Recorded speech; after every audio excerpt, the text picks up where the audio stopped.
All right. NFC, AFC Championship week, NFL ski show, as always with Carl, me, Dave, and yeah, we're simultaneously casting on Bear Ski Film as well as Science My podcast network. Um, Carl, I'm sad football's coming to an end. Overall, it's been a fun season, but I don't know. It's bittersweet. So we'll get into it. Um, some of my two favorite people that come in every time already showing some love. So hey, Daniel Jeffries, hey Crimson, nice to see you guys as well. Yeah, so we were texting through the Buffalo and the Kansas City game, so I know you were watching that. Few sheets to the wind on that one. That was I had a good few laughs texting you guys back and forth on that one. And then Hey, just to make sure, the Bearsky Film Twitter account, it hasn't been compromised, has it? no, why would it be?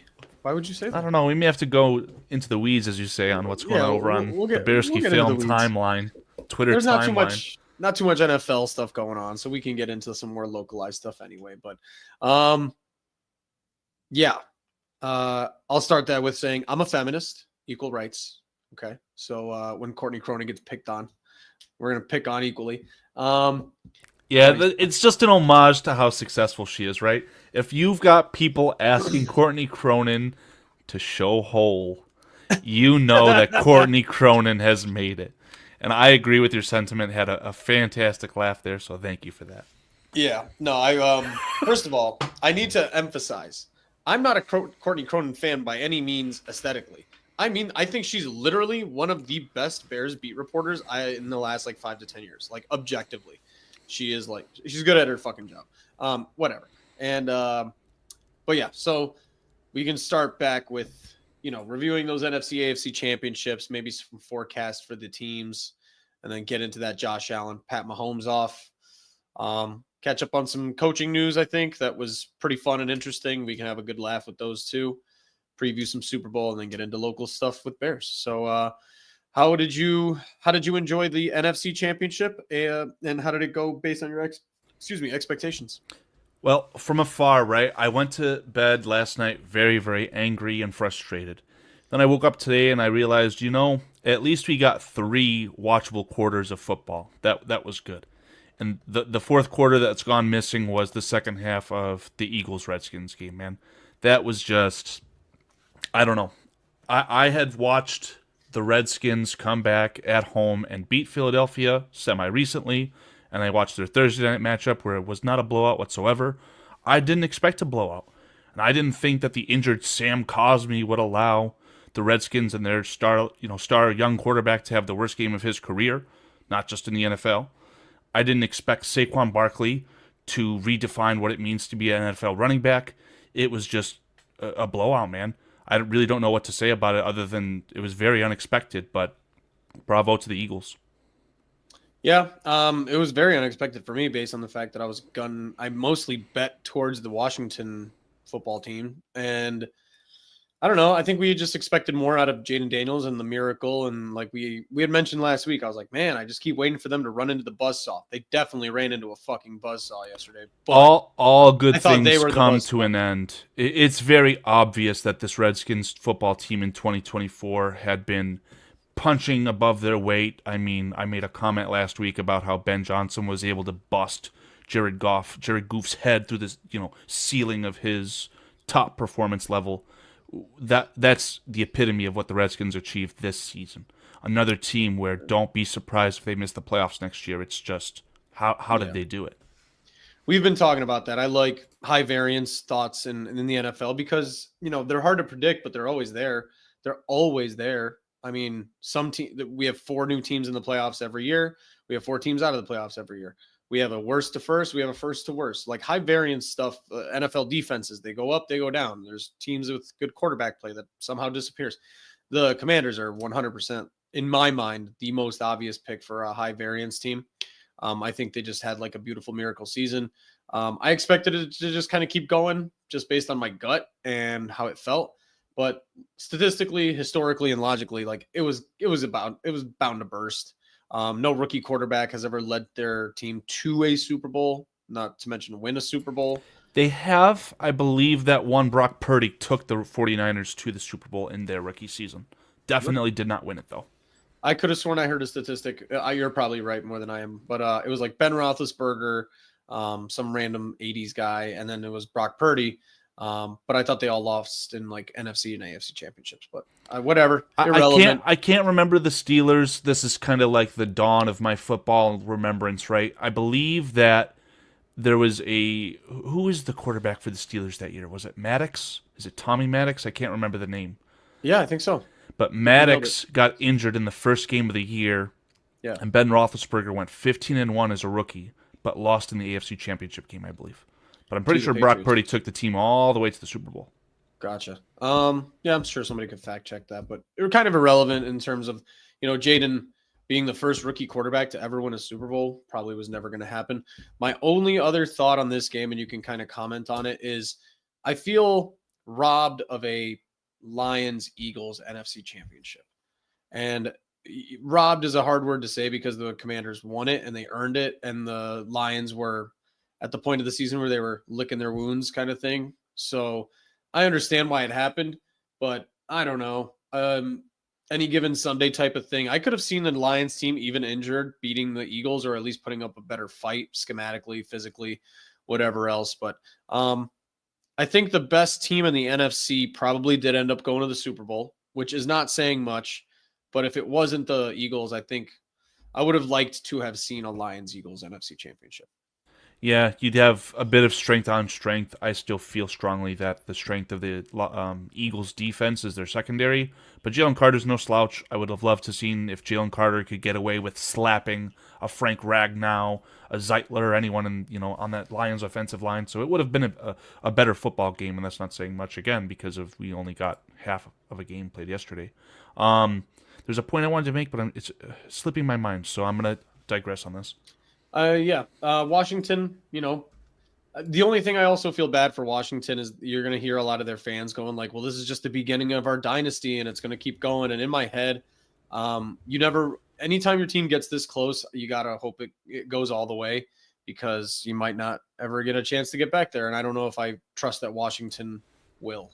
And not that I don't know if this is exactly what I wanted to say, but I definitely at some point wanted to mention that all the Redskins fans are now coming out of the woodwork and being very aggressive and telling you we didn't deserve to be here. Our team sucks.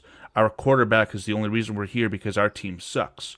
Well, I think you're kind of right, but is it possible for this to be replicated? I mean, I feel that the Redskins have a bad football team. Like, they don't have a star running back. They've got a decent running back by committee. Unfortunately, the old Austin Eckler popped himself up, and he caused some early fumbles that really allowed that game to snowball. Brian Robinson, kudos to you for even being able to play football, but you're no star, I'm sorry. Your offensive line, how can a Sam Cosmi injury just completely derail everything that's going on there? Terry McLaurin kind of regressed back to the mean as well as kind of being like, I don't know, a middle-of-the-pack wide receiver one, even though I thought that he was having like a top 5 in the NFL wide receiver season. And your tight end situation too, like I saw a lot of Zach Ertz yesterday. Isn't that guy like 40? So you're going to need a new tight end as well. I pray to God it's not Colson Loveland. I don't know, man. Yeah, and their defense, it's just going to be incremental draft picks. You got to trust that Adam Peters can upgrade guys that maybe you would think having a great season don't need upgrading, but in the long term will improve the structure of your team. So it's a team that, like, if they had ended up 8-9, I would have felt like it would be a more obvious way to upgrade them, and then they'd be kind of on the upturn. But now it's kind of a, can we replicate this? And I don't know if you can do that logically or consistently to the point where, like, they're going to be chasing this season for the next 5 years, and they may never match it, but they'll probably be a pretty damn good team. They'll probably be second in the East for a while. Eagles, the Cowboys are probably on the downturn. I mean, that team is just in a free fall. Giants are not going to get much better overnight. And so you're just going to be competing with the Eagles for the next 3 to 5 years for second place. So, and let's talk about Dallas. This is the NFL ski show. We're talking about league-wide news, right? Are you going to go coaching? Matt Eberflus, we don't have to stick on it, but Matt Eberflus was confirmed to be the defensive coordinator of the Dallas Cowboys, I believe, by Adam Schefter days ago.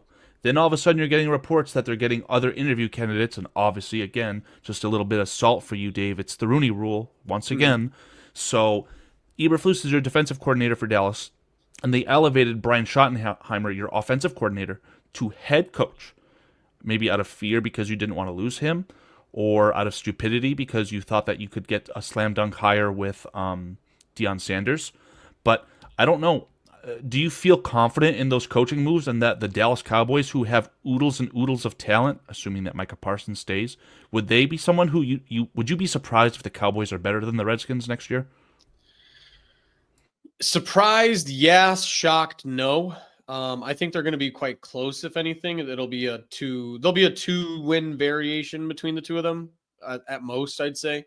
So if like the Commanders are like a 9-10 win team, the Cowboys are potentially like a 9 or 8 win team, something like that.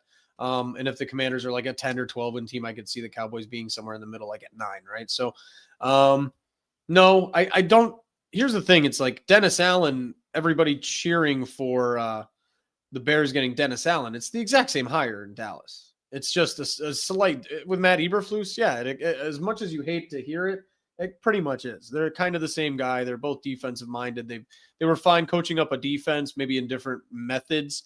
But I think they are a similar type of hire where you have Brian Schottenheimer. Kind of being that young offensive mind. And so you're shoring him up with a guy who's definitely been through the ringer before. I don't know how much good advice, Matt Eberflus is going to have compared to Dennis Allen. That's remains to be seen. But both teams kind of did model it similarly. This young up and coming offensive guy, and they need somebody on the defensive side to kind of shore up things and not need too much oversight from the head coach. And that's what they got. So I don't think that Dallas is in a good place as a franchise. But you could easily say the same about Chicago. At least Chicago is going through some version of of change. The winds of change are blowing here. Whereas, Jerry Jones, the wind is like a fart in his diaper from Jack Daniels. You know what I mean? Or Oh my Johnny Walker. goodness. No, there's definitely some diaper talk with Jerry Jones. You got that nail, right on the head. But with Eberflus versus Dennis Allen, I think that Eberflus, I guess at its core, you're not wrong in the sense that they're similar. But I think that the exciting part of Dennis Allen and something, again, directly relating to the Cowboys, another important coach that the Chicago Bears added over the weekend was Al Harris. Yeah, Al Harris, in my that was opinion, cool. is directly responsible for the interception return for a touchdown record that is being held by Deron Bland and the massive contract that Travion Diggs acquired from the Cowboys, right?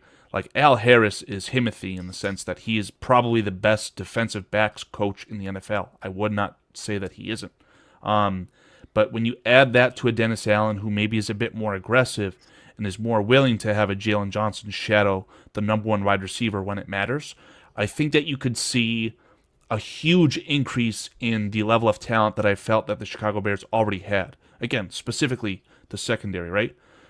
If you can have Tyreek Stevenson pull him out of whatever situation he's in and have him play at the level that he's capable of, and Jaquan Brisker stays healthy, I would not put it past the Chicago Bears next year to have the best secondary in the entire NFL. Yeah, I think the talent was always there. I think with maybe you have a little bit more positivity towards the Deron Bland, Trayvon Diggs duo. From what I remember seeing about them statistically, they have one of the worst They have one of the highest interception and aggression rates, but they also have the highest risks taken, which led to big plays down the field, which Yeah, I don't hate. Travion Diggs also may have given up the most yards as a cornerback one in the NFL too, right? But Yeah. I guess pair my statement with I think that Jalen Johnson is twice as good as Travion Diggs. I think that the level and ability of Tyreek Stevenson when his head and all of his marbles are screwed on tight is just as good, if not better, than Deron Bland. So, Yeah. We can get a little bit more into the weeds on that in terms of what we expect out of the Bears and other teams, but I think the match is being made better. I think Dennis Allen, who's already a kind of schematic guy where he's going to, Matt Eberflus with Al Harris is a match made in hell, right? Because you've got these boring ass front sevens with just 4 down linebackers and You got your DB coach telling everybody to take risks and be aggressive. That's a recipe for disaster because you've got no pressure and no confusion up front, while the guys in the back are taking all the risks and they look like fucking morons. And then on the other hand, Dennis Allen is going to throw in some weird blitz packages and, muddle up the line and have two linebackers over the A gap, and they're going to go in, and then the defensive ends are going to backpedal, and it's going to be interesting stuff going on. NASCAR packages, all that stuff. So with the confusion that you're going to be able to create with a guy like Dennis Allen, which is what we know that he does, and then allowing those DBs to kind of jump on those routes with that confusion, you're definitely going to see some games with 2 or 3 interceptions from the Bears, DBs, because I'm not saying many, but against the young guys, against the guys who you haven't seen this yet, against, maybe the JJ McCarthys of the world, maybe the Goofs of the world, right? So you're going to see some stuff where you can potentially win on schematics, kind of like how the Commanders won. Lack of talent all across the board, but they just schemed up really, really well. They had their defenders playing really, really hard. And they took some risks here and there. Frankie Louvu blitzing up the middle and all that stuff. Like, that guy was crazy. All right. Perfect time to transition to this if your point is done, because I do have a question that I want to ask you, and I'll start by giving you my opinion on this. Yep. I think that the tush push should be abolished. Ooh. I think that debacle that they had where they essentially tried to have the referee give the Eagles a touchdown out of consistent, repeated, encroachment penalties, I thought that was quite simply an embarrassment to the sport of football and the NFL as a whole. What are your thoughts on potentially having that play simply abolished? Initially, and I'm sure you can make a case that'll swing me more, I'm like 90-10 against what you just said. 10% of me understands that it's going to be hard to stop in certain situations. The other 90% of me watches the Buffalo Bills do what they did yesterday, and no one is stopping or preventing them from using a tush push or using a huge oversized quarterback. The referees are, by allowing Chris Jones to line up offsides at least 4 times in a football game. All right. Well, I mean, I digress on that point, but they're also running this weird like QB sneak where they pull the ball and, pull towards the left guard and the left tackle, B gap and stuff. That's what Josh Allen was running all day yesterday. And it's like, not every team can run the tush push. That's why the Eagles have a secret weapon, and that's why they get to use that. It's the same as saying, like, well, when Tyreek Hill and Patrick Mahomes are on the same field, there should be no plays allowed over 50 yards. It's like that's their secret weapon. That's the X factor. That's what keeps the NFL interesting. And if everybody could run it, they would. And then I would agree with you that it needs to be abolished. But until somebody other than the Eagles are allowed to do it, I don't know. And it also reminds me of old school football. And I do like that aspect of it. So I'm sure you can rebuttal what I just said. I hear you. I could be too convinced, but right now, no. It reminds me of rugby, and I just feel like if you want to watch rugby, just go watch rugby. I don't know. I just hate the foregone conclusion aspect. I don't ever want to see anyone get hurt, but I'm genuinely shocked that no one has ever gotten seriously injured in a play like that, especially your center, right? Feels like your center, who has their head down, is just in a complete compromised position with nose tackles, jumping linebackers. I don't know how that happens. And obviously it's not a personnel. The personnel definitely helps, right? No doubt the Eagles have a top 3 offensive line in the NFL, full stop. But I would think that the tush push, the success of that play comes from the center, and Jason Kelce is a Hall of Famer. He's gone, and they're still having success with it. Eagles rotated 2 centers yesterday out of injuries, Landon Dickerson and Cam Jurgens. You still got the great guard play on either side. Obviously, what I just said is wrong because you have the left guard as a backup. But again, I feel like that play needs to be abolished. Maybe I need to strengthen my argument on that, but just watching it, it gave me pure anger. And normally I only get anger towards football when I'm watching the Bears. That play legitimately pissed me off. Yeah, I never get any of that. Series I of get plays. Jealous a little bit, but I get jealous in the sense that it's their secret weapon. And like you said, if it's so dependent on the center, and then they throw in a new center and it's just as effective, maybe it's more of a schematic thing. Maybe it's a practice thing. Maybe they're just really good at it. Maybe Jalen Hurts deserves a little more credit for being able to run it correctly. But it's not like a Josh Allen situation where I've seen Josh Allen get it on his own because he picks the gap. And I know Paulie loves to point this out when it's 3rd and 1, 4th and 1, what's happening. Tom Brady's running the quarterback sneak, right? But I think the part that pisses me off the most is when you've got your strong players lining up behind you. Dallas Goedert, I saw the tight end who has like 10 syllables in his last name for the Eagles. It starts with a Mhm. C. Those are the players behind Jalen Hurts. And now we're pushing him. It just feels stupid. I don't, I can't agree. I understand people's frustrations with it. I just don't like, I don't know. Like some things in the NFL seem unfair for a minute and then they just go away. I mean, I remember the wild you and people in 2008 and the Wildcat would get along great right now. But I think I see in a year or two when there's just certain teams that aren't going to be able to do it, including the Eagles, and then they're going to try to tush push and people just don't know how to do it correctly anymore. They just don't have the bodies for it. I just don't see the tush push being a thing that we need to worry about being like a 5 to 10 year problem. I see it kind of disappearing in the next year or two. Come see me next year. If the Eagles win back-to-back Super Bowls with tush pushes, I'll reevaluate. But as of right now, what has the tush push got them? Like a Super Bowl appearance, maybe. And then, Jalen Hurts had the most running touchdowns from a quarterback ever because it's just keeping it simple, stupid.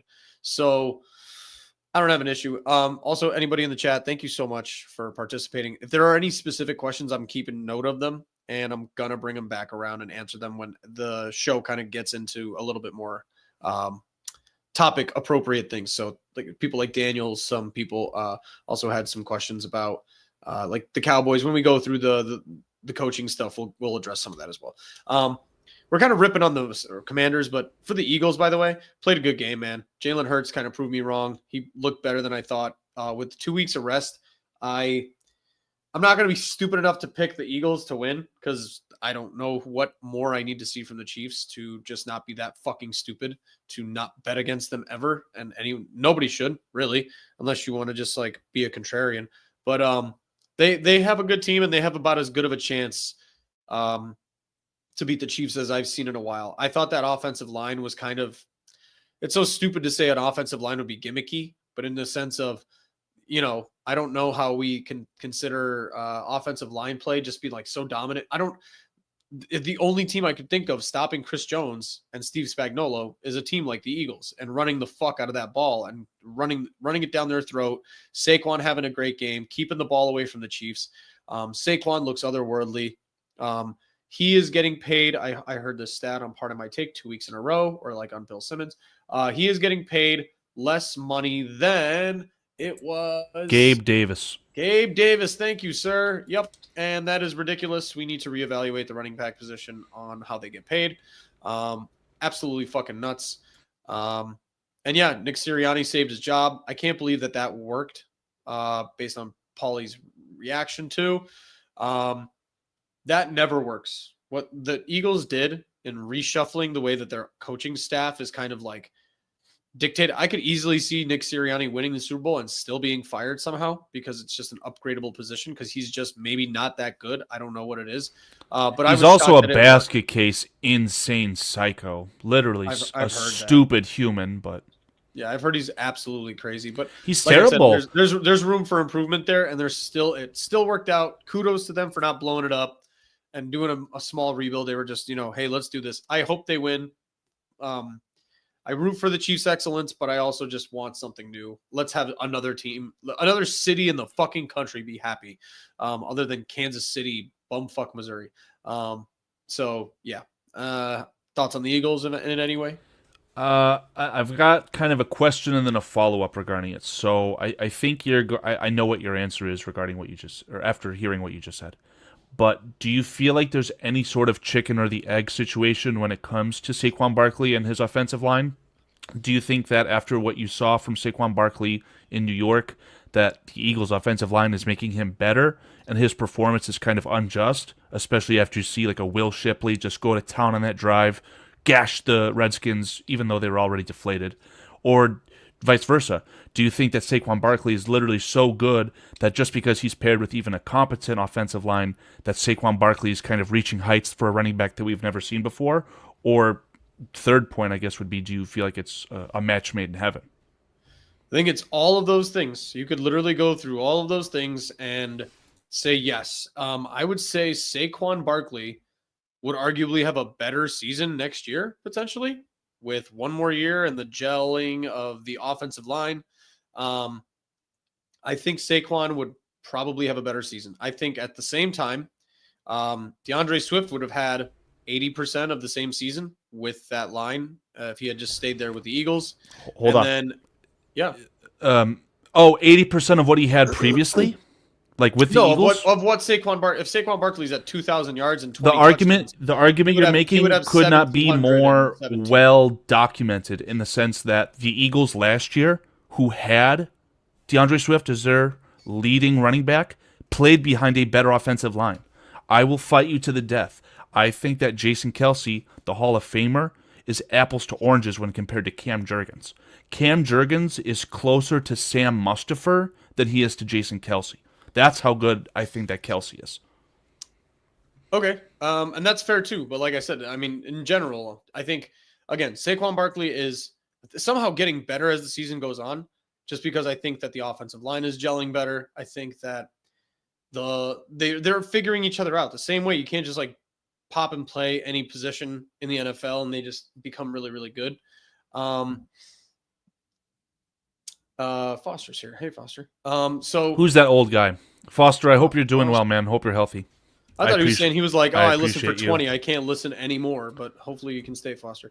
But no, I think so. Yeah, it's all three of those things. And then match made in heaven. I think we're just watching like a perfect storm of football and Saquon Barkley in this offensive line. And it is a match made in heaven.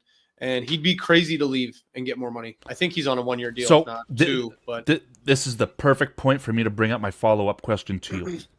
Because of what we just said, Gabe Davis is being paid more money than Saquon Barkley. Let me paint this picture. If Saquon Barkley helps the Eagles win the Super Bowl and Saquon Barkley is your NFL Super Bowl MVP, should Saquon Barkley sit out next year and reinvent the wheel as far as it pertains to Le'Veon Bell? Ooh, that's a deeper conversation that I don't know if I'm talking like for. Sitting out and demanding a 50% increase. So I don't know what his contract is. My guess it's around $12 million. I'm talking like Saquon Barkley's not talking to no one on the Eagles until he's in the close to the $20 million a year stratosphere. I think the money situation is more of a chicken or the egg argument than Saquon Barkley specifically, because there are a lot of running backs that are good on bad teams that will not get these stats. And because the stats are a byproduct of the impact that these running backs can have, it's so much more important that these offensive linemen get paid than running backs, because just history and statistics will tell you can plug and play a 5th-round running back like Pacheco or something, and as long as there's a decent offensive line and a game plan, he'll have stats. It's not about impact. It's about like he'll have stats. Yeah. We're talking about the Eagles, the fentanyl Philadelphia Eagles, just absolutely blowing the backs off the Redskins by a running back. I need to see what DeAndre Swift's stats were that year. He had 1,000 yards. Saquon Barkley could have had the NFL rushing record. And the one thing I'll give to the fentanyl Philadelphia Eagles and their star running back, God bless the logic of saying I do not want to acquire the NFL rushing record against my former team in a fraudulent contest with an additional game in the hopes of saving my body and preserving myself physically for a Super Bowl run. Fucking kudos to you, Saquon Barkley. You are the real fucking deal for that, man. And now they're actually in there, so good for them. Man, that's like a more of an off-season type of conversation. I don't know if I'm mentally prepared to have all the way through. So I'm going to defer that and then say. Can I squash one more piece of very low-hanging fruit for Mr. Chad Speaker? Yeah. And Chad, not to point you out, man, you said that Saquon should be a Bear, not Swift. We jumped too quick in free agency. Saquon Barkley attended college at Penn State. I believe Saquon Barkley grew up as an Eagles fan. We had zero chance at signing him unless we offered him $20 million. But now we're talking about stupidity, and I'm very firm on the fact that Saquon Barkley would have the exact same stat line as DeAndre Swift this year behind our third-string backup practice squad offensive line over here in Chicago. So I actually think it would have been worse because Saquon Barkley is more injury prone than DeAndre Swift, and I think he would have gotten hurt trying to do too much. I would love to. I hate to say this, I'm leaning towards a PFF subscription because I like being able to reference things quickly during the shows, and I would adore being able to pull up what Saquon Barkley's yards after contact were. So I bet it's a lot higher than DeAndre Swift, but still, I mean, it'd be marginal at best with this terrible offensive line. Yeah, for sure. So, Kansas City, Buffalo. It went exactly the way it should have gone. That's how I would review that game. Yeah, the unfortunate truth. Yeah, the Buffalo Bills. Unfortunate arranged marriage, Mr. Roger Goodell. Wink, wink. Yeah, so I have some thoughts. I'll address the elephant in the room first. The 3 egregious calls would be considered the catch, which I'm going to just break down each egregious call, how I see it, and then overview about what they were how that affects. The catch was not a catch. Secondly, I think in 90% of NFL games, that first down call is called a first down. I wouldn't say it was definitive, but I think in most games in the NFL, you give the guy, the quarterback, the running back, whoever, the benefit of the doubt and the position of where the ball is relative to where the body is. And I think in most NFL games, that's considered a first down and called a first down. And then the third and final egregious, what was it? The like holding penalty or something like that. I don't remember. It was like there was like the big 3 things that people were complaining about. Well, like I said, it kind of goes hand in hand with what I said earlier. But Chris Jones, not 1, not 2, not 3, not 4, however many LeBron James said in the past in his fantastic quote. How many times can you line up offsides, Chris Jones? Like, oh my God. And then some of the holds. So, watching that game, I still didn't feel like the Bills looked scared and the Chiefs just looked calm and cool and collected like they usually do because that's what the situation dictates. The Bills are just nervous about fighting and beating Big Brother. But the Chiefs just did what the Chiefs do, and if you need to play a perfect game. It's there was a great quote in an interview from like I think it was an NBA player on one of those the Pivot podcasts, and he goes like, "You understand this is Game 7 in Boston, and we're Philadelphia. We need to win by 20 so that we beat them on the scoreboard by 5." And that's how I feel you need to be when you beat the Chiefs or try to beat the Chiefs. You need to win by 10 so that you can win by 1. It's just the Bills, having said all that, I don't know if even those small adjustments and mistakes and calls, there's so many of them in an NFL game. I didn't feel like that game was horribly rigged for the Chiefs, but it didn't help the case for anybody with the argument. I'll put it that way. I wouldn't freak out if I was a Bills fan. I'd be freaking the fuck out. But as an objective third-party observer, I don't know, man. I don't know if it was even enough stuff that I saw to be just like, well, they got cheated and the Chiefs cheated again and whatever, I guess. It feels scripted and it looks ugly. Like I said, they didn't do themselves any favors to that point, to argue that point, but I don't know if the Bills would have won anyway with some of those calls going their way. Yeah, I mean, couple things I want to kind of lay out. I feel like Patrick Mahomes is going to go down in history as the most uninspiring, just boring Hall of Fame quarterback post Tyreek Hill. All he does is waddle his way in for touchdowns and do his silly Gronk spikes and underhand shovel passes to Pacheco and Travis Kelce when it matters most. Like, it's just boring, bad to watch football, right? And then another point, I'm really good at finding the bottom feeders on social media, right? So a lot of Josh Allen sucks. He's not the Super Bowl. Sorry, he's not an MVP. He's not good enough to be my quarterback. All this type of shit from Bills fans. Oh, let's fire Sean McDermott because Sean McDermott, who is a defensive-minded head coach, is not good enough to get a stop when it matters. Well, you can't stop the referees, right? My point here is that the Bills are in a salary cap recovery year. No one expected the Buffalo Bills. A lot of people would say that they didn't expect the Buffalo Bills to make the playoffs. That's how much roster turnover that they experienced, right? So for them to even be in that game, bravo to them, and you shouldn't be mad when your wide receiver 1 is Khalil Shakir and you replaced the great Gabe Davis, I say that jokingly, with Mac Hollins. I mean, you guys, and this is the last thing too. I hate the argument of saying that they shouldn't have traded away Xavier Worthy to the Chiefs. They were so lucky to be able to get some assets back, again, because they're in a salary cap reconstruction. Now, from face value, would you rather have Xavier Worthy than Keon Coleman? I don't know about that. I think that you already have Xavier Worthy on your football team in the body of Khalil Shakir, right? So you don't need to double dip there, have some two little gadget scat backs at wide receiver, whatever. I don't know, man. I think that the Bills are doing it right. It's just so damn unfortunate, right? No one wants this matchup. The majority of people were like me, in my opinion, and we wanted to see the rookie phenom Jaden Daniels against America's sweetheart, the Buffalo Bills. And we got punched in the balls, and we're getting none of that. So here we are.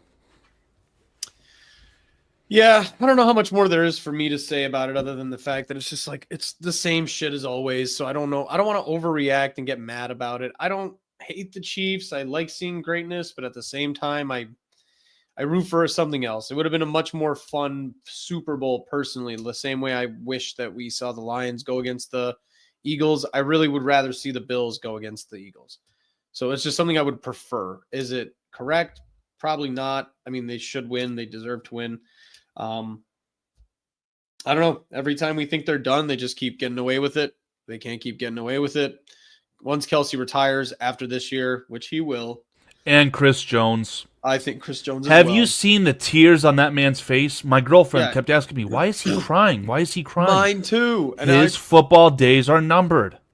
I think he was just crying about the experience and stuff. I think he's wrapping it up. So is Kelsey. I think they're going to ride into the sunset together. I don't think Patrick Mahomes is going to retire by any means, but I wouldn't be shocked. He could. He does strike me as one of those guys who, like, we are all just going to retire, and I've made enough money. The guy's like a half a billionaire already. It would make so much sense for him to, come out on top, so to speak, when his brother, the top, could have a situation that's boiling over before it's too much to handle. I'm sorry. I don't mean to put that negatively on Bearski film, but. No, you're fine. That was hilarious. But yeah, I don't know. It's just ride off into the sunset together and fuck off so we don't have to watch you guys every year again. That's how I feel about it. So, yeah, moving on. I mean, I guess some of the more interesting stuff going in before we review the Super Bowl. NFL coaching updates. Sticking with our boys, the Bears. Sorry, I just got a comment. Great joke about Jackson Mahomes. So, I think so. Moving on with the Bears, Dennis Allen, I think, is a great fit with Ben Johnson. I think some of the more supporting cast excites me more than a lot of the main cast, and I think that's what my conclusion kind of came to with Ben Johnson. And if you watched Bearski and us do a show last week, you and Nick, I believe it was Nick, you and I and Paulie, we kind of reviewed the Ben Johnson, how we feel about it. I still can't bring myself to get excited, but my thought process of Ben Johnson is there's a lot of guys like this who are not the rah-rah guys, who are the technicians like Sean McVay, who are the technicians like Kyle Shanahan, even Andy Reid, I would argue. I'm almost guarantee Andy Reid isn't getting up in the middle of the room and yelling at people and doing meetings and stuff like that. So when you do that, I think your supporting cast needs to be those guys for you. And guys like Al Harris, Antoine Randall, those guys excite me a lot in terms of being that link and that bridge between a technical guy like Ben Johnson and executing what he expects out of them and getting the feedback from the players and the get back from the players in that rah-rah way where you need these guys to be psychotic and convinced that they need to run through a wall. So Al Harris, Antoine Randall, I really like those hires. Dennis Allen's a really good hire. Richard Hightower being empowered probably a little bit more by Ben Johnson to do trick plays on punt stuff, et cetera. I'm sure you've heard Richard Hightower talk, right? Just from that alone, the way that he speaks to the media, and I would imagine that's exactly the same not exactly the same, but in the same manner to his players that he's coaching, right? I think that Richard Hightower is fucking fantastic. I wanted Richard Hightower to be the interim coach when Eberflus was fired. That would have made a lot more sense to allow Thomas Brown to excel in his actual role. Now, the one of the main pieces main strongest arguments that I'd have for why people are questioning retaining Richard Hightower for the Chicago Bears. You had a kick that was blocked to win a football game against your arch rival. The entire world said they wrote off the little Brazilian that could, Cairo Santos, and said, nope, your kick trajectory is too low, you suck, go play putt-putt, whatever the fuck they were saying, right? Well, fuck you, Richard Hightower fixed that. And then he got his game-winning kick against the Packers to end the season. So I think that Richard Hightower is a fucking fantastic piece that you're going to retain. You can't wipe the slate, in my opinion, and expect immediate success, right? I think that retaining Richard Hightower is maybe a signal that maybe the Bears think that they're closer than a lot of other teams might think that they are. Yeah. So Dennis Allen's a good hire. I forgot his name already, our new offensive coordinator. He is the man from the Broncos, the tight end coach. I will find you a name, but bit surprising. I did a show on Saturday, and I really wanted them to get David Shaw, but I listened to Greg Gabriel Talks Football today over on the Barroom Network, and they were saying that there's still a possibility that David Shaw could be brought back in some sort of advisory role. Just depends on how David Shaw and the Chicago Bears and Ben Johnson all want to handle that. Yeah. In terms of the offensive coordinator, I mean, it's not a big deal, I think, because he is young. Really, all you need to be there is in a supporting role and understand your place is to fully support Ben Johnson. Be somebody to bounce ideas off of, help create stuff, help create plays. But he's not going to get a chance to call plays. He's young. I think the checklist that Ben Johnson had said he needs from his offensive coordinator is basically to be young and hungry and work late nights and not have a family. And that's what you're going to get with a dude who's like 28. And someone who he can trust, right? Because Ben Johnson's not going to be able to grind film anymore, like the great Jacob Infante. Also a joke, by the way. He's not going to be able to grind film like that, right? So you need someone who's young and hungry, exactly as you just said. The name that we're talking about here, ladies and gentlemen, is Declan Doyle, who has direct connections to the New Orleans Saints, obviously Dennis Allen. And when I was looking through pictures, I saw that Aaron Glenn spent a lot of time with the Sean Payton coaching staff in New Orleans, right? So you're getting some crossover there. I'm positive on that. Yeah, and I believe he worked under Dan Campbell and Sean Payton as well. And probable. So there is a bit of team, the same way the Atlanta Falcons. So I keep seeing the Ditka's nephew thing. I think that's been disproven, and it was a Wikipedia article. Correct. Yeah, caught fire just because we're in our feels, but it's fake. Funny, but it's fake. Yeah, I don't know. It's fine. The reference that we were making, I don't know if you want to do any of the Twitter stuff, but Courtney Cronin had posted that Declan Doyle is the new hire, and everybody, the top comment was, "Thanks for the news, Courtney." Now so here, let me have this come full circle for you, because I spend way too much time on TikTok, right? Yeah. TikTok was taken down last Saturday night, and it was brought back Sunday morning. But the people who spend way too much time injecting their time, energy, resources, their brain power into politics, they thought that TikTok would be gone forever. So, what would women do in a scenario with social media where their content that they post is never going to be seen again? Let me just say that the hashtag #showhole was very, very popular on TikTok. So that's why Courtney Cronin was asked, we'll call it the question. Uh-huh. Now, did Brad Biggs interact with the Bearski Film account that had clearly been compromised last night? No, I don't believe he did. By the Einstein? No, he did not. But what a shame. Yeah, as somebody who believes in fully equal treatment, I believe the other ESPN and insider of the Bears is Brad Biggs, and he usually posts a lot of stuff about the Bears. So I said, hey, if we're asking Courtney to show hole, I may as well ask Biggsy to show some holes. So yeah. Now imagine them doing an interview together, and we get the chance to kind of 2-for-1. That'd be amazing. Oh my God. Yeah. So that's the Bears wrap-up roundup. I think we can go through, and then I don't know if you have anything pulled up, Carl, about the coaching spots being filled, but we did lightly address the Cowboys, the coaching tracker maybe of 2024.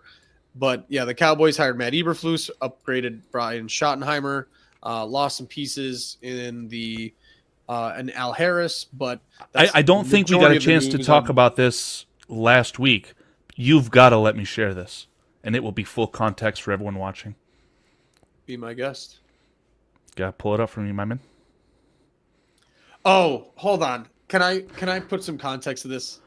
Absolutely, I was go so for it, man. excited. I was so excited to talk about Liam Cohen because I know how much you love to pick on autistic people. And You fucking take that back. I love and I looked at Liam Cohen and I just knew that somewhere out in the world Carl was salivating about just I would love to have some sort of deep analysis DNA test performed on myself, because I feel like this is the exact way that I would react in a pressure situation as Mr. Liam Cohen did. Okay, just let me roll the clip, man. Let me roll. Everyone listening, the one time playthrough. Oh, Duval. Oh, it's so bad. It's so bad. It's so bad. Dude, I need it one more time. The smile at the end. Look at his left eye. You have to show his. Oh, I know. Make it full screen. Do you know how to make it full screen? Yeah, I think so. There's a little plus symbol at the top left. Yeah, here we go. Ready? Look at his left eye. Duval. Oh my God. Oh. It's so bad. It's so bad. It's so bad, but it's so good. No, it's not. When you it's have so this, it's so entertaining. When you have this, yeah, it's very entertaining, but in a bad way. I mean, when you pair that with the story of him agreeing to a contract extension to be a very well-paid offensive coordinator for the Buccaneers, but the ink never touched the paper, and he ghosts Raheem Morris and the Tampa Bay Buccaneers after telling them that he agreed to the contract. Oh, and then using his child as a story for not doing. Enlighten me on that. I have not heard about this. Whoa. So he said that his kid got sick, and oh yeah, as the reason he couldn't get in touch with them for like 48 hours. And then his wife hopped on social media and was like, "How dare you accuse him of lying about our kid being sick? He totally was sick. Doesn't mean you can't answer your fucking phone for 2 days." And what's dickhead. The name of the general manager, or sorry, the owner of the Jaguars? Is it Shad Khan? Yeah. Shad Khan, is he going to come out with a new, telecommunications fucking medium that's going to battle with AT&T now? Like, doesn't matter if your kid's sick, you can talk. Like, Jesus Christ. Slight breaking news. I don't know if you've seen this or if I'm late to the party, but Ian Cunningham is officially hired as Jacksonville's GM, giving the Bears 2 compensatory third. Hold on. When did you see that? Just a second ago. Are you capping? Will Wright. Oh, nope. That is an old tweet, and that might be incorrect. But this is the part on Bears Country Podcast where I would play the outro. Oh, yeah. I'm total. Yeah, no, never mind. But no. Like, so let me address this. Cliff Victoria, absolutely not. He is not his nephew. Anybody who's falling for that shit is because you fell for Wikipedia and an algorithm. I appreciate that Swift Sports Network and the That's My Podcast live on the bleeding edge, but sometimes it makes you bleed. And this is a situation where we got. I didn't believe it for a second, though. That's that was my thing, that everybody kept believing it. And I'm like, do you actually believe this? Like, of course it's not. You just type that into Google and like, of course it's not. But yeah, no. Yeah, sorry, Ampharius. I thought I saw Will Wright, who is generally speaking correct, but I think he was congratulating him in jest. We're on Liam Cohen. We may as well stay on Liam Cohen. That motherfucker, that dude, all I could think is if we didn't get Ben Johnson, that's who we would have ended up with. And I would have rather had Matt Eberflus for one more year than Liam Cohen at this point. I feel bad for Jags fans. And this is my catch-22. Ben Johnson killing his interviews and stuff and his press conferences does nothing for me because I've been hurt and I don't trust. But watching Liam Cohen crumble like that, I mean, I can't fathom a room full of 75 grown men football players and this guy just like eyebrowing me to death and just having these weird, oh man, I don't know what I would do. I can't fathom it. He already has his own hits principle. I don't know if you saw that part. No, what is it? What is it? Oh, you didn't hear. They like to enlighten me. They like to play fast. And that is Liam Conehead? Oh, Liam Conehead. That is great. We need to co-opt that. They play fast, which stands for not physical. Fierce? Nope. It was better than that, but it was F. It was fast. It was aggressive. I'm gonna give you skip the F. Aggressive, situational, and tough. So yeah, he's already hitting them. He's already hitting them. Oh, great comment from Paulie, where Liam Cohen would just been like, "Da Bears." Who wins in a drag contest between Liam Conehead and Jackson Mahomes? Oh man! I don't know. Next question. We got to go to break. I haven't pictured. This episode is brought to you by Taco Bell. It's not. That's hashtag not an ad. It's the Dr. Phil. We'll be right back. But yeah, Liam Conehead, man. Holy Christ. Oh, the scumbag that is Dan Bernsey. I couldn't fathom. And Farius, thank you for bringing this up. Yes, thank you, buddy. That. Yes. I fully, after seeing what Bernstein has done in the last 6 months, I might tell him to just go fuck himself if I saw him face to face. That guy. It's getting to the point. Let me make the case for Dan Bernstein. This is the stepping stone that you see with dementia becoming Alzheimer's. And we're watching it happen in the public space. I'm legitimately starting to feel bad for Bernstein. I don't, because I think what he does is, I don't blame dementia. I blame a creepy old man living in a modern world. And if you go back and from what I've seen, his old articles, his old stuff, he was one of the worst. Wow, we're in lockstep, brother. Put that up for context. What's that? Just an article from the Tribune for Dan Bernstein. Oh, you have the it piece there. that I'm sharing. Oh, perfect. Yeah. So 2005. Making sexist comments and stuff like that. And now he's hopped on his high horse every opportunity he gets to just be this altruistic defender of the people who need no defending. And then Declan Doyle, who is not a representation of his father. I mean, come on. Like, what are we talking about? Creepy old man, leave me out of this. Foster, no strays for you today, my good sir. You're good, man. And then he just hops on this bandwagon of altruism about how this guy's going to be bad because he's the kid of the guy who was a piece of shit. Fuck you, Bernstein, you fucking asshole. I have no more to say on Bernstein, but fuck that guy. Yeah, he's a total piece of crap, man. I mean, just to kind of slap labels on people, like, that's the type of shit that we want to stop. Like, yeah. You are the problem. And between his bullshit and hopefully the Chicago side finally trying to clap back at him, and then from the other side of the Lake Michigan, you've got the great Michigan fan, owner of Barstool, I can't think of his name, David Portnoy. Yeah. Hopefully this guy can fucking get himself into his retirement home and get the help that he deserves, because Bernstein, you are a piece of shit. Yeah, agreed. So great comment from Cliff Victoria. Hey, Embarrassed. Luke Skywalker did okay, despite his father. It's got to be a YouTube short. That's fucking fantastic. That's great. That's amazing. Yeah. On the other side, just some coaching roundups, because I didn't know that there's a full-on thing going on, and it's great. Clint Kubiak got hired by the Seahawks. I don't know how much of an upgrade that's going to end up being for Clint Hold on Kubiak. a second. Wait, no, that's Bobby Slowick. So Bobby Slowick, the offensive coordinator, got fired, but we'll save on that.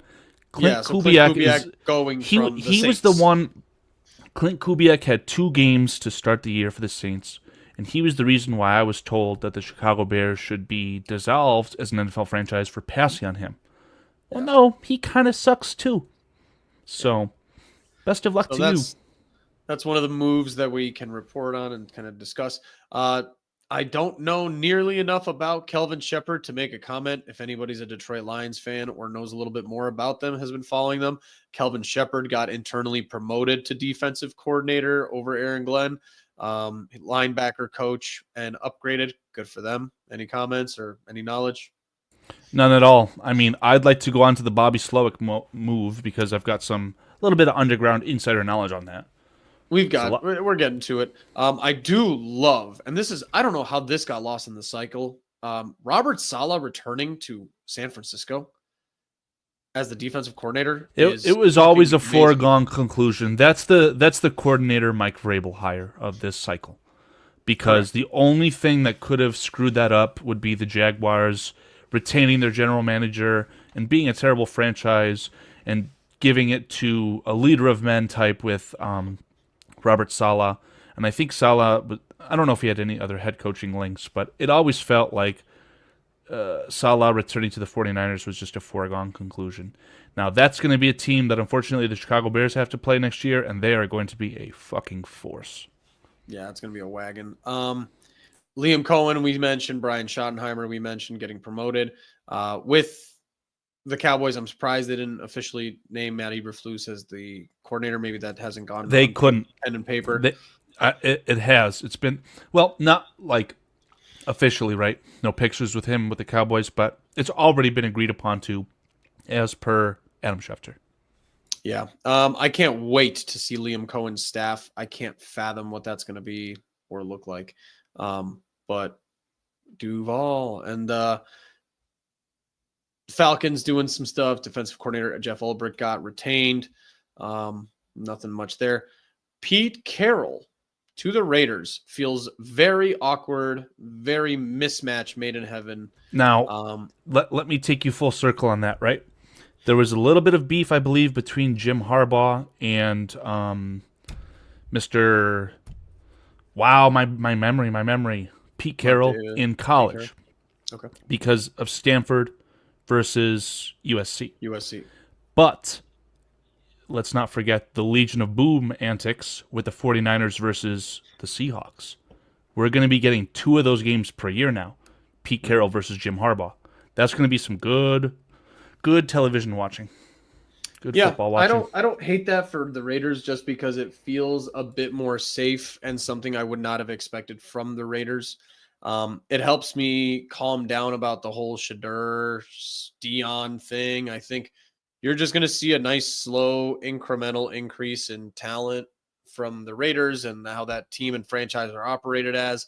I did see a picture of Pete Carroll walking into the building. He does not look like the spry, nimble Pete Carroll of even 2 years ago, but he does return as the NFL's oldest head coach by a lot. And so good luck to them. Hope that works out. GM John Spytek, formerly Bucks assistant GM, officially named with Tom Telesco. Good for the Bucks.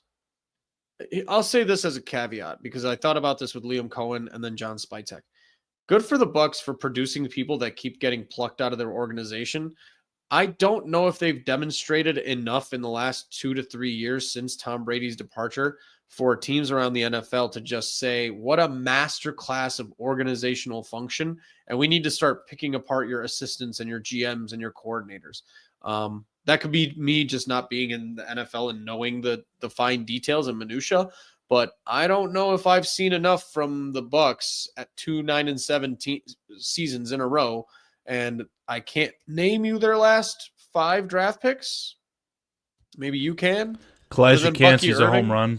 Kalijah Kancey. Do you mean like last 5 years, first round pick? No, like their last or even this last 2 or 3 first round picks. Like I don't know who they drafted and why. Definitely Kalijah Kancey was kind of the original bowling ball with knives. I love Kalijah Kancey. But what you're struggling to allude to here is just the Baker Mayfield factory. And Baker Mayfield was kissed by God, a.k.a. Sean McVay, who turned his career around, went to Tampa Bay, and that's, your match made in heaven. This is the Baker Mayfield coaching tree with Dave Canales and now Liam Conehead.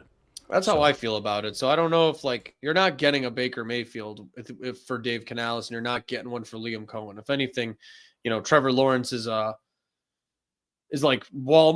Kirkland brand Baker Mayfield. He's just a safer, less risky pick. Now here's what I'll say as far as being really skeptical of Ohio State's finest quarterback prospect, C.J. Stroud. I would not be surprised if the Jaguars won that division next year. They've literally already done it very recently. They beat the Chargers in that comeback victory in the playoffs. And If they can surround Trevor Lawrence with elite talent, which we know their owner loves to spend money, I don't know when they're picking in the draft, but I could see them piecing that together and, limping into the division at, 10-9 wins. So division victory. I'm glad you added that caveat because you're like, I wouldn't be surprised with them winning the division. Winning how? At what, 9 wins, 10 wins? That's not a dominant performance 9 for wins me. where you absolutely slaughter the worst team in football, currently the Tennessee Titans, who, by the way, Tennessee Titans, you cannot buy a good team like you can in baseball. You are not the Dodgers. And then simultaneously, I think the Colts are probably on a downturn. I think with Anthony Richardson. The Colts with the most inaccurate quarterback in NFL history, the great running back himself, Anthony Richardson. I don't see that getting any better anytime soon. And then thirdly, here's the problem with the Jaguars. If you're not familiar, they are in, I think, the second or third worst cap situation in the NFL with what they did in terms of paying. Who did they bring in? I'm sorry. It was They bet everything on red, so to speak. They spent their yearly lunch money allowance on the wide receiver from Christian Kirk from Arizona. Christian Kirk, thank you, Christian Kirk. And then at the same time, when they re-signed not Miles Jack, it was Josh Hines Allen. Hey, hold on. Are you suggesting that Joshua Hines Allen is not the best defensive end in the NFL? Because I'll fight you on that too. I mean, he might be top 7, but I wouldn't go further than that. I'm not a big film guy, right? Like I don't grind film all day and night and lose sleep like Jacob Infante, right? So I did watch the All-22 where the Jaguars played in London against the Chicago Bears. And I'm not saying that Braxton Jones is a Hall of Famer, but Jesus Christ, Joshua Hines Allen had a fucking day against the Bears. He is a fantastic football player. I couldn't agree more. But I would sell Paulie's social security number on the black market in a heartbeat if it meant that Joshua Hines Allen played one meaningful snap for the Chicago Bears. Yeah, I'm seeing a lot of these stupid hypotheticals already kind of coming back up as if it was last year for the Bears, and I just kind of want to nip those in the bud before people start freaking about Myles Garrett and Micah Parsons and all these people. Please stop doing this to yourselves, people. Please stop. Let's wait 1 year for that talk. Let's wait to see what the fuck you need to do first before you get to luxurious stuff. But yeah, it would be very okay with me to just make a stupid move. I say that in quotations because Khalil Mack was not a stupid move, but you thought you had it made with Matt Nagy and Mitchell Trubisky, or at least because of the resources you had to invest into them, you thought you had it right. But I do think that after a full season, after the 2025 season, you will know if Ben Johnson and Caleb Williams are the match that you need. And if they are, if there's no shadow of a doubt that they are, and we're talking about a fringe all-pro season from Caleb Williams and a top 5 scoring offense, whatever metric you prefer, fuck it. Go trade everything for Micah Parsons. Sure. Yeah, but not yet. So moving through, hey Prometheus, thanks, dude. Is this Big Baller Brand? Yeah, thanks, Prometheus. It's always nice. Thank you, buddy.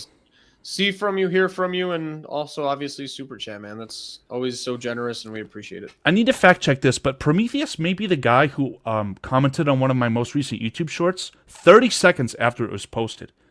Oh, dude, now, I think Prometheus met your channel through one of our combined channels. Prometheus is the best, dude. You're gonna. I'm gonna be very transparent with this lovely audience. Ampharius and Prometheus. It's hard for me to differentiate you guys because you guys have like a similar name, right? Ampharius, you are fantastic. I know that you are a Michigan fan, but Prometheus, I can't remember if you are a Michigan fan as well. Nonetheless, you guys in chat are fantastic. Today, you guys are fantastic all the time. And whether it's a $5 donation, a $500 donation, I hope I'm speaking for Dave when I say that your time is just as valuable. So thank you so very much for your guys' time and investment. Time and interaction, man. I love the chat. It just feels like a nice little buddy meeting every week of 20 or 25 people that we just consistently talk to. And it's beautiful stuff. Yeah, for sure. Catching up real quick before we get into your boy. I'm just following the list here, so sorry about that. But Mike Vrabel, obviously, I think he's putting together an offseason that can rival Ben Johnson's hiring. It's just fucking phenomenal. Josh McDaniels at offensive coordinator, Thomas Brown at assistant passing game coordinator and tight ends coach. And then Terrell Williams, former linebacker, fucking awesome, as defensive coordinator. Great. I mean, I don't know. Or I'm sorry, Terrell Williams. I'm sorry. 16s, as defensive coordinator. Yeah, Terrell Williams. I remember playing 2K5 and hearing Terrell Williams. What the pick? I'm gonna have to refresh myself on Terrell Williams. I was able actually to get some Spotrac cap space brought up. I don't know if there's been any wiggle or if there's a move that needs to be made for this to happen or anything like that. But just off of this graphic that I have right now, I'll share it if you want. Yeah. Jacksonville has $35 million in cap space this year. So That's they're not shockingly necessarily large amount. Yes, and they're 16th best, 17th best. So it's not like a terrible like suicide situation, so to speak, for these guys. But I do feel like I heard they were in a bad situation, but that might have been going into last year and how they've allocated their resources. Maybe it was an all-in type situation, but it doesn't leave them much room for improvement. However, the things that they keep doing, which I think would be great, it's not really working out. I thought like Eric Armstead is kind of wasted. That was a terrible move. Yeah, I mean they were shooting for the stars. They thought that they could build the Avengers, and bravo to them to thinking that pairing any sort of average talent with Joshua Hines-Allen would be capable, because it is. But at the end of the day, Eric Armstead sucks. Yeah.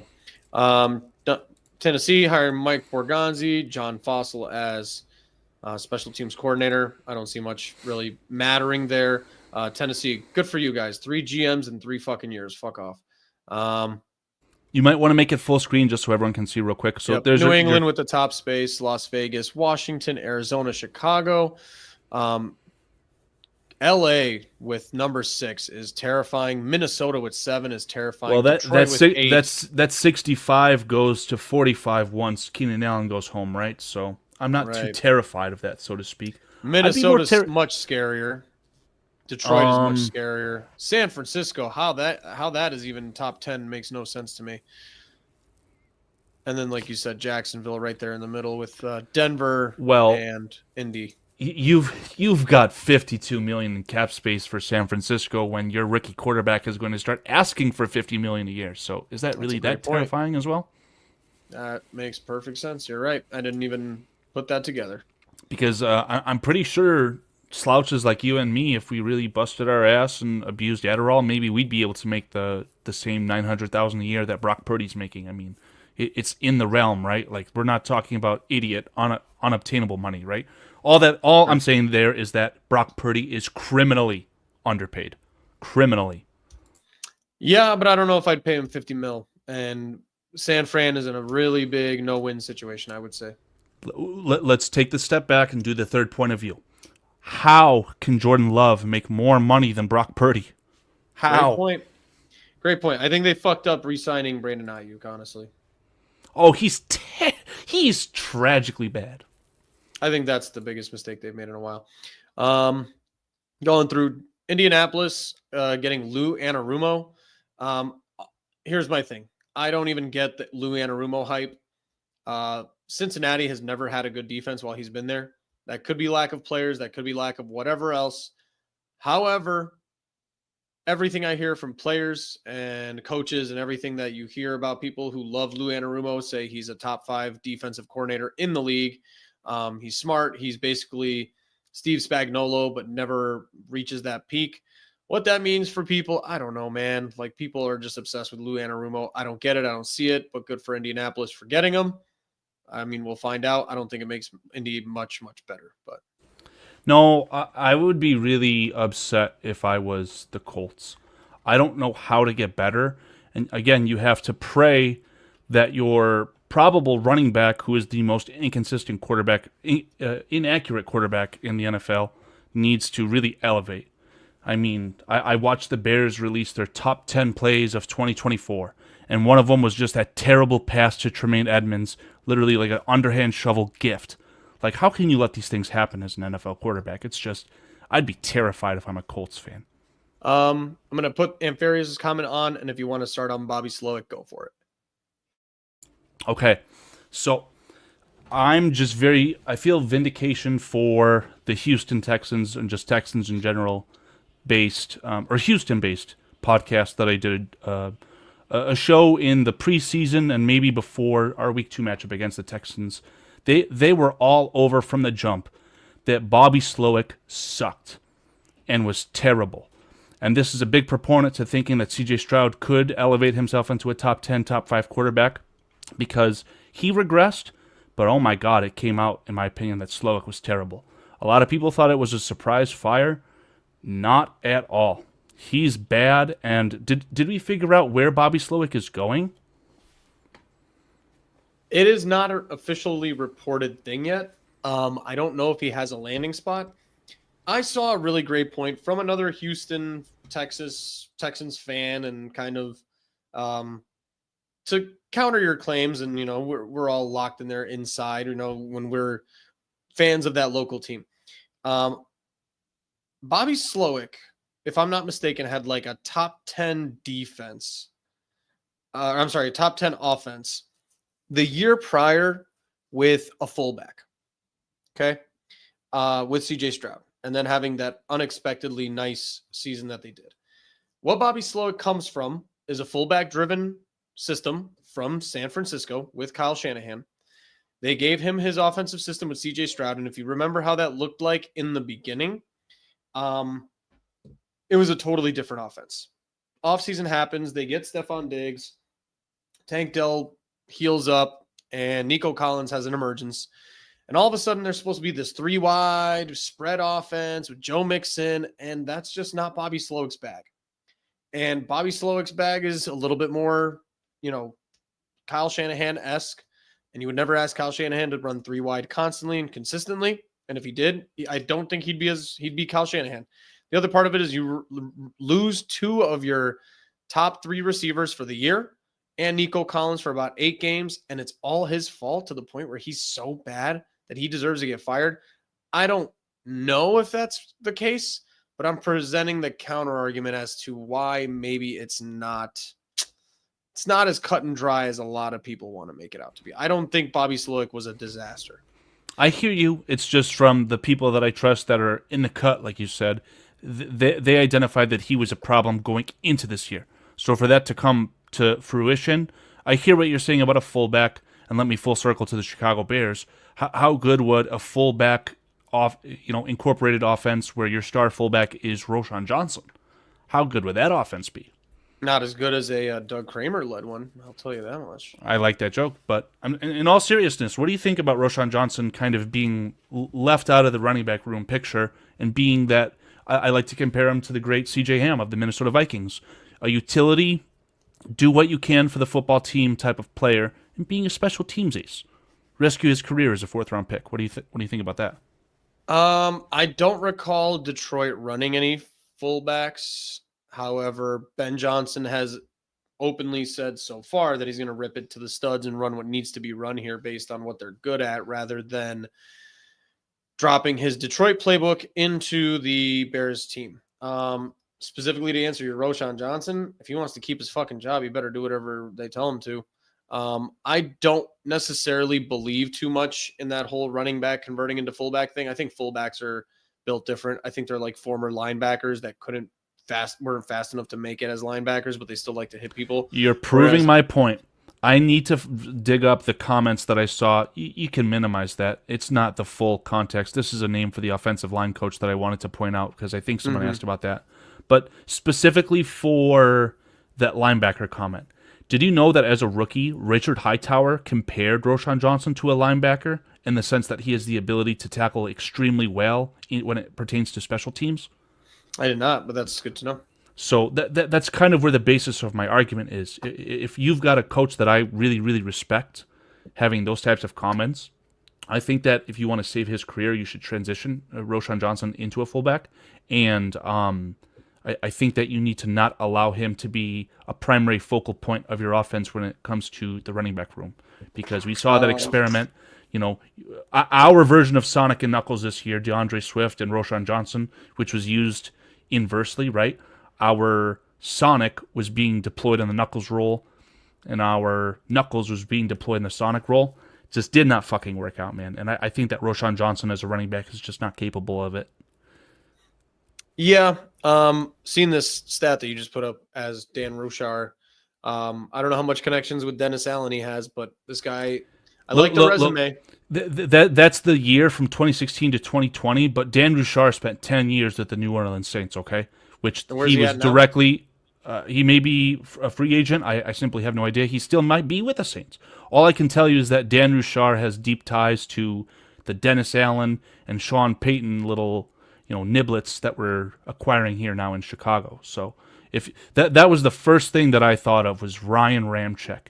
If Dan Ruchar is any sort of responsible for Ryan Ramczyk, God help me, please allow him to come to the Bears. Yeah, that's a really good resume. I will say that. Cliff, I like this comment from Cliff. I saw some people freaking out about like tennis where they have like the slow motion cameras and stuff. And yeah, dude, we're talking about 2 sensors in the football, right at the tips, just the tip. No, you need 3. Oh my God. I don't know, man. At this point, I agree. Just do something. Well, do something to take that shit out of the game. Let me see if I can conceptualize this, though. My dad was involved in the car biz, and he would always have some, top-of-the-line, brand-new Cadillacs as a demo that he'd be driving, right? The technology in those would be that you have cameras that are looking at something and helping you compile an overhead view. So while he's driving, you could see the top of the car and everything moving around it from like a third person. It was downright eerie. But they could implement that type of technology into football. You know where they can implement some brains into the problem there to begin with? And I said this yesterday watching that game. If you say Jackson Mahomes, if you say Jackson Mahomes in regard to brain, I'm gonna lose it. I'm sorry. That's the last one for the next 30 seconds. No, it's to hire some full-time fucking refs. Because I don't understand how you can keep paying these guys $100,000, have them work 3 to 4 months a year, former lawyers, retired lawyers, part-time lawyers, law firm owners, blah, blah, blah. And these guys work 3 to 4 months a year, review the rules, come out and do a bunch of bullshit. It's like 150 to 200K a year or whatever. Have them be full-time. It's the NFL. If there's one place you can spend unlimited money to improve the quality of the game, this is the same way I was arguing with somebody at work and, in terms of competitive advantage and all that stuff. Look, there's teams that, the Bears, kudos to, George McCaskey. I'll give him a little 2 clap, but he is about to put together one of the most expensive coaching rosters in the NFL. It's just between Al Harris, Antoine Randall, Dennis Allen, former head coaches, how much you're paying Ben Johnson. Kudos. That's a way you can get a genuine competitive advantage where one of the things that keeps the NFL fair is the salary cap. The salary cap and the draft order. It's one of those beautiful cyclical things and why people love the NFL and love the worst to first and all that stuff. It's not baseball. It's not the LA Dodgers. If you're a baseball fan right now watching what the LA Dodgers are doing, you're disgusted. And that's kind of one of those things. So the NFL, it's one way you can get a competitive advantage or just an upgrade in your sport. You can make your sport better and more popular and have it not be talked about in a negative light. Unless you like this shit that's going on where people talk about how fucking shitty NFL refereeing is because it puts you in the media cycle. That's possibly a truth as well. But you can make your quality of product significantly better by just spending, I don't know, an extra, what are we talking here in terms of the billions of dollars the NFL makes? $10, $20 million a year? $20 million a year will probably get you full-time staffed NFL refs across the league. Maybe let's round up, say 50. I don't know the logistics of it all. But if you pay, $500,000 salaries to these guys that are normally making $100,000 to be full-time NFL refs, you're significantly improving the quality of the sport. Yeah, I feel like maybe cohesion regarding officiating units would also go a long way as well. And I don't know, I always hear the term crews being talked about how this crew has the best percentage of bad calls, so that's why they've been elected to play in the Super Bowl. But imagine these guys get to do it year in, year out together. The only thing that I'd be nervous about in that sense then is kind of the bad that could come from that. We had the NBA situation where there was a referee actively betting on games and essentially fixing games in that sense, right? I don't know if that could spill over if you employ full-time guys. Yeah, if they would mess up Vegas's plan, that would definitely cause some issues. You're not wrong, Foster. You're not wrong. He's right, because if the games are more consistent and predictable, then having huge upsets in the NFL would be less likely, and people would lose less money and win more money, and that's not good for anybody, I guess. Agreed. So yeah. Any more comments on the coaching situations?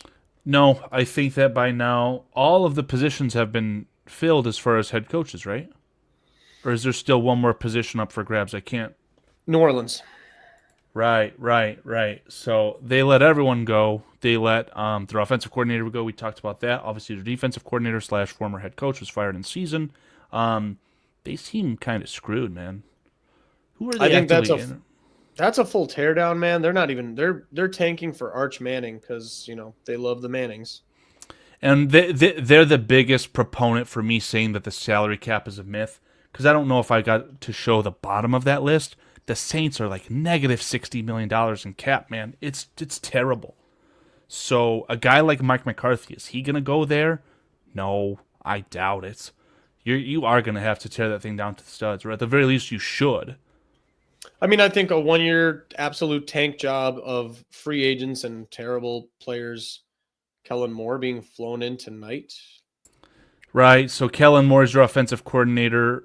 I labeled him as kind of, I think I said this ironically, where Kellen Moore and Vic Fangio are forever coordinators. They'll never be a good head coach.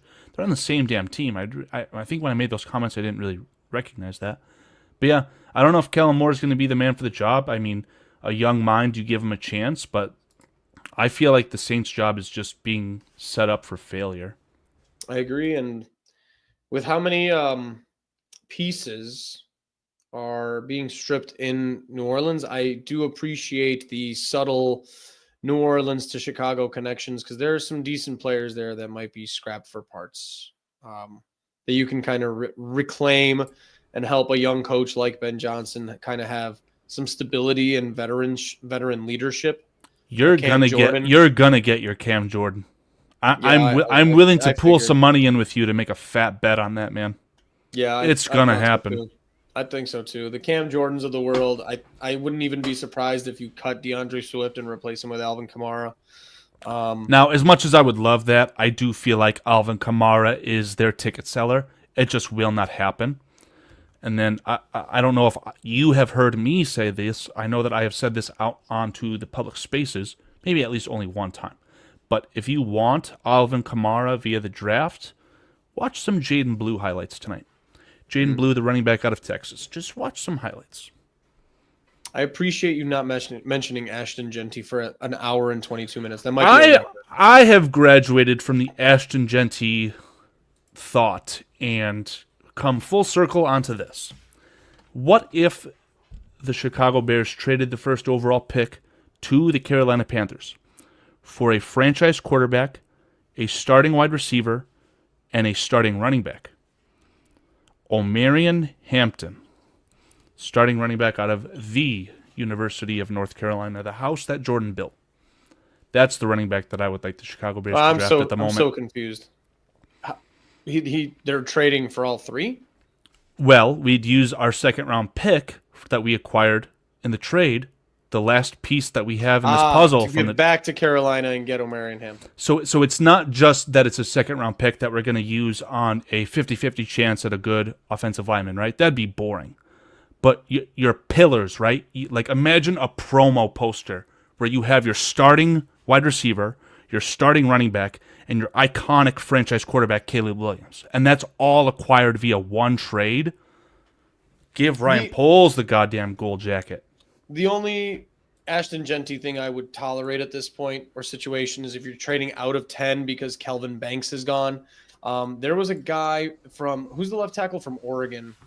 He is mark my words, that's going to be the riser in the draft. That guy's going to be I'm already seeing some underground footage, shout out to Adam Mason, of guys that are coming out of the woodworks of being like a top 10 tackle at right tackle. Just guys we've never heard of. Now, yeah. I'll give you this, and I told this to Adam. At least one of these tackles, if not two, are going to go in the top 10 and probably the top 9 before the Bears out of desperation, because tackles go in the top 10. If you look at the All-Pro list, the top tackles are primarily top 10 draft picks. So that's where you have to get your good tackles. But if you're the Chicago Bears and you don't have, there are 6 positions among the interior offensive line, all 3 starters, all 3 secondary players, assuming you cut Ryan Bates. They're not under contract. And you're going to use a top 10 asset on a fucking tackle when you've got the apple of your eye, Braxton Jones' beautiful contract sitting there? And here's a thought as well. Maybe we have Karan Amagaji get some starting reps while Braxton Jones is finalizing his healing process to see if our 3rd-round pick cannot be thrown to the wayside. I think if the Chicago Bears draft a tackle at 10 to start over both of those men, I might cry myself to sleep that night. And this is where I was kind of going with this. I think if you're reaching for tackle at 10 because it's cookie cutter, I think you're better off trading to 18, 17. Then I'll tolerate an Ashton Genty, 18, 17, 20 if he falls that far. Here we're talking bets, Bet US. I know we're not sponsored them. Just shout out to the Bears Country podcast. But Ashton Genty's not getting past Dallas. Oof. That makes sense. That's a ticket seller right there. He's also said that he would prefer to play in Dallas. I'll see if I can find the audio clip, but I have it on his stream. I do. He doesn't want to play for Chicago. Yeah. No, on a YouTube live stream. Wow. This was suggesting that he needed some media training, but let me see if I can find it for you. Gotcha.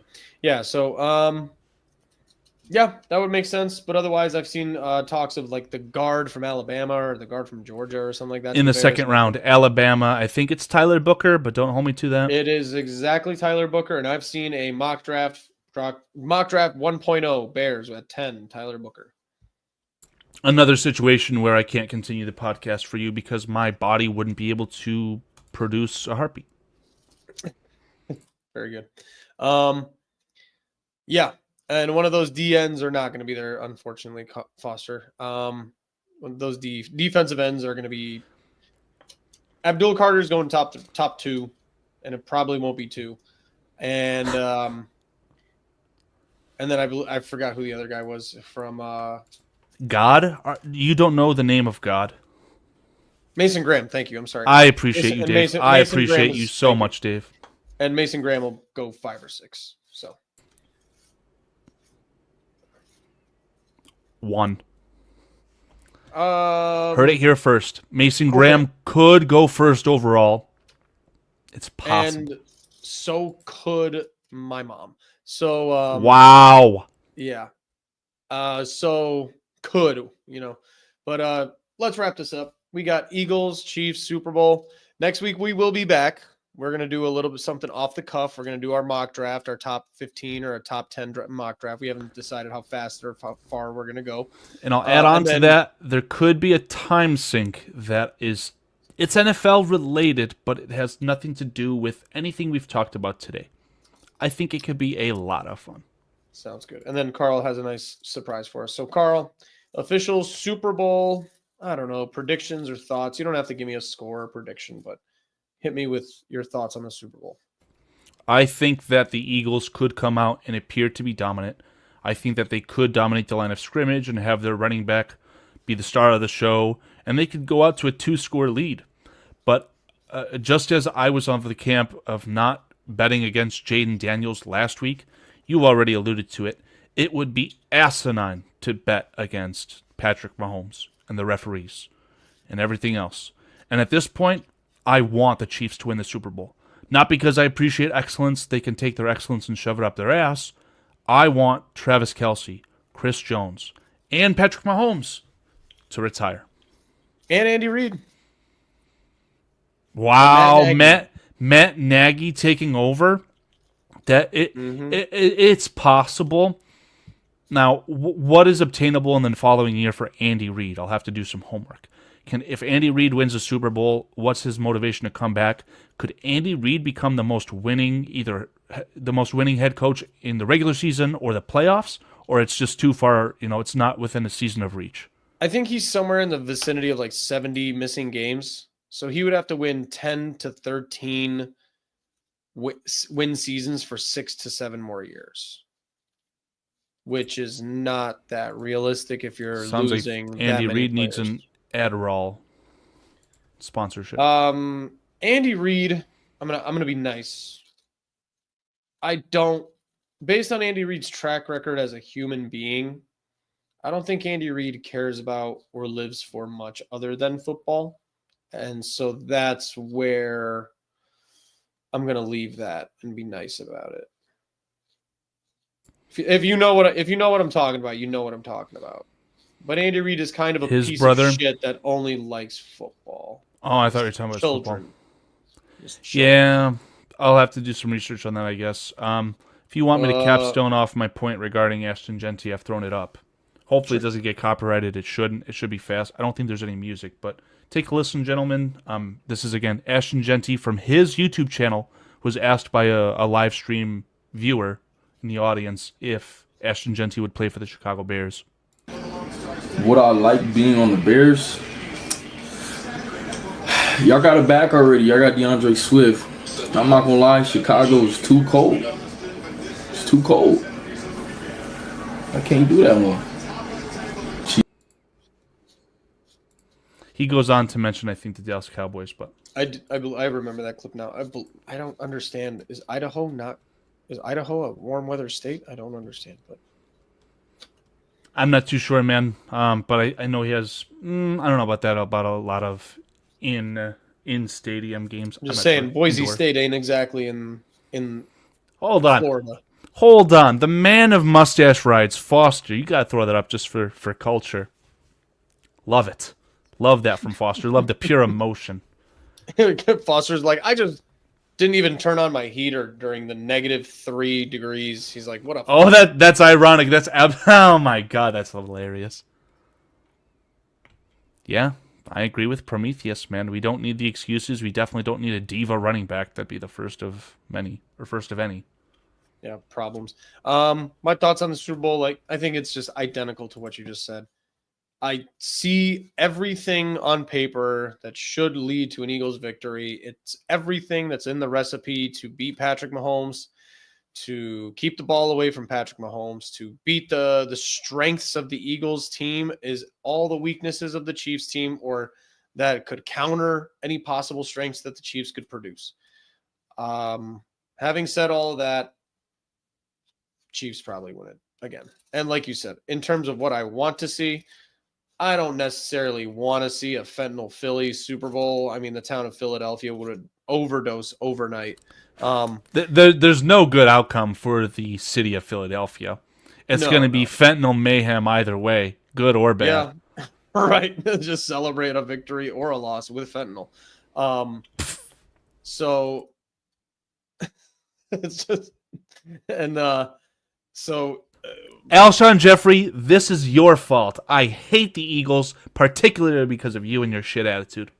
Yeah, and so I don't really necessarily need Philly to feel happy, and the lesser of two evils, I suppose, is Philadelphia in this case. But if you could guarantee me Patrick Mahomes, Travis Kelce, Andy Reid, and or Chris Jones retiring, I would gladly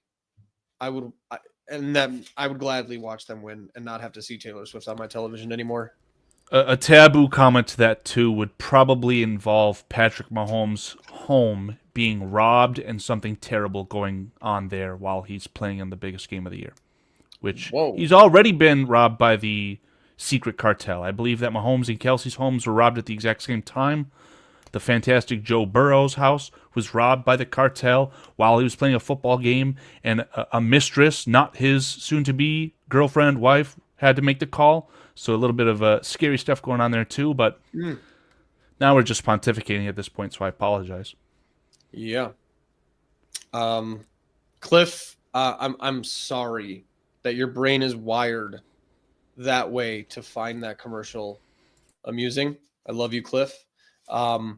It's like brain rot. It's like brain rot, but was that commercial aired before Ben Johnson, the great Ben Johnson, came up with the stumble Ruski against the Chicago Bears?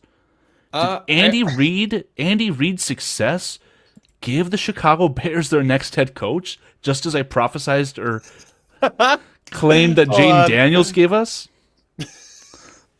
Narcan? All right. The Super Bowl brought to you by Narcan. The effects of overdose. Yep, absolutely. Absolutely, man. It's gonna be mandatory. It's gonna be a mandatory commercial due to the fact that Philadelphia is in the Super Bowl. Yeah, side effects may include Philadelphia winning the Super Bowl. But yeah.